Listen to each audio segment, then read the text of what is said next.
Hello everyone, Crow here, and this is a video response to atarileaf's What Defines Your Video Game Collection Open Tag. My collection is kind of hard to define. I mean, you have some people that have maybe a handful of systems. Maybe they have an NES and they'll only collect Nintendo games or NES games. Or they have a Genesis, they only collect Genesis games. Or they collect for a specific genre, like RPGs or sports games or platformers or something like that.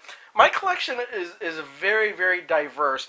And if I turn the camera around here, you can kind of see a shrine where I have like the vast majority of my systems. With common systems like ColecoVision, the Atari 2600 NES, to more obscure systems to like the Jaguar CD 3DO, and even the Pippin down there. And even you got the older systems, you got the modern systems, and what does it all amount to? Why do I collect these things? And I guess it basically has to do with me for nostalgia. I just noticed that this NES 2 power switch is on the on position. Let's turn that off. But yeah, for me, it's kind of nostalgia, because if you go back to like the very, very first game system I remember my family having was the Atari 2600. Okay, this is pretty much what got me, hooked on video games, and kind of what defines me today, basically. But as you go on, we had a Commodore 64, which is something I just picked up recently. It's kind of got the cover up there. Atari 400, same thing up here. And onward, we had a Super Nintendo, and also during this time, like late 80s, very, very late 80s, and almost throughout the 90s, I would look through video game magazines, and I was aware of all the other systems that I did not have at the time, like the Genesis. We had a Super Nintendo and an NES, but my friends had a Genesis, or like we had the Atari 2600, but my cousin had a ColecoVision. So basically, my grandparents actually had it in the television, and I got the chance to play most of these systems. But, I kind of wanted to make it my goal to have all this stuff. Just to be as diverse as possible, to experience everything. And basically, that's the definition here, I think, is an experience. You want to experience, something old school like an Atari 2600. Well, I got that here.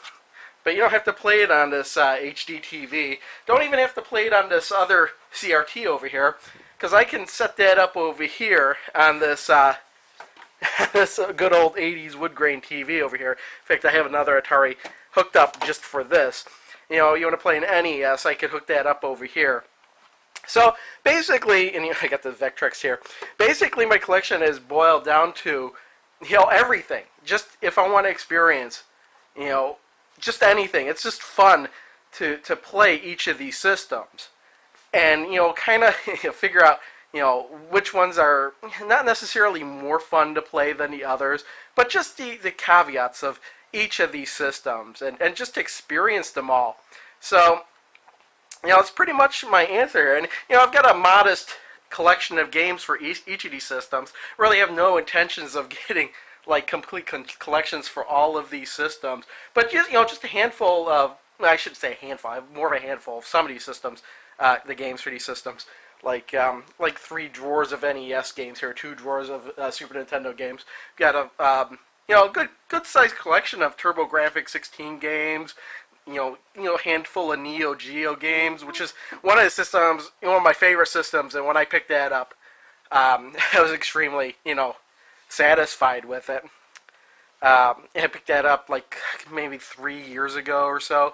Xbox games, PlayStation games. I mean, it's just not older systems as well. I mean, it's modern systems too, like the PS3, the Xbox 360, and the games I have over here for those systems.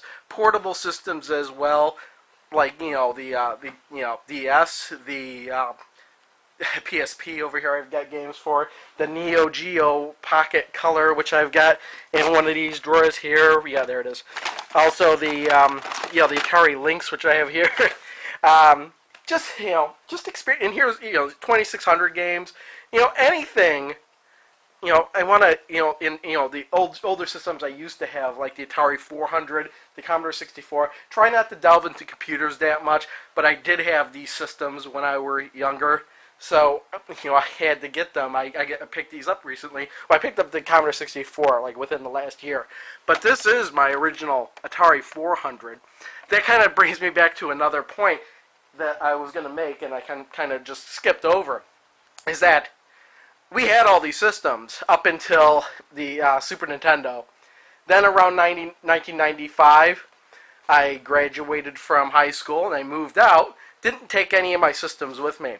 And then after moving out, the PlayStation was in fact, this is, well, it's one of them. I had about a couple of them, but the PlayStation was one of the first systems I picked up after that. And then after that, it was just, I was kind of roaming around. Finally got settled down around the 2000s. And, let's see, around 2005, I guess, started collecting all these systems again. First I was picking up the systems that I used to have, the games I used to have. Then it was the systems I wish I had. And as it turns out, having read through all those magazines and becoming aware of all those systems when they came out initially, I had wished I had all these systems. And it's pretty much everything I've wanted at this point. There's really no systems I'm trying to hunt down now. Maybe just slight variations of them. Like Genesis variations, you've got the Model 1. I've got a Model 2 back there that you really can't see. Let me see if we can turn the light on this thing. Ah, there we go. You have the Genesis 2 back there. You got Genesis 3 back there. The Sega CDX. The JVCXI. I mean, these are all systems. And I've got the one system there with the whole combo with the Sega CD and everything. These are all systems that I didn't have back then that I wish I had. And, you just run across deals, you pick them up, and it's just, fun just to have these different, variations of the same system even. Because there are even slight differences between them all. So, yeah, it's a very, very, very long-winded answer. It's almost a non-answer. But, yeah, diversity defines my collection pretty much between consoles. I try to keep, computers out of it, but Commodore 64 and this Atari here. We've even got the Atari XEGS back here, back by a raccoon's tail. But yeah, just diversity. You got a whole bunch of different systems. In order to, what I think you just got to keep an open mind, when you're gaming, not try to get one-sided, one system over the other. Just experience it all, because it's all out there.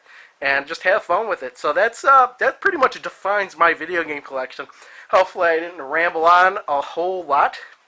Thanks to atarileaf for try and make me think of what defines my collection, because I really kind of thought of it before, but how do you put that into words when you have so much with no real focal point? And I guess that's the point, is that there's no focal point here. It's diversity. So yeah, even between games, I collect every single type of game, because each game for each system, all the genres are different. So, and it's just there to have fun. So it's a hobby, don't take it too seriously. And I got my little shrine here. So that's pretty much it. Hopefully, I'm pretty much out of breath here because I have just been rambling my mouth since. So I'm gonna shut up now and stop this and edit the video, and I'll see you all next time. Thanks to atarileaf for doing the tag. And if you're interested in doing the tag, respond to atarileaf's video. I'll put the link in the description below. Thanks everyone for watching. I'll see you all next time. Bye. Jacksonville, where church, family, and hopefully someday industry come together.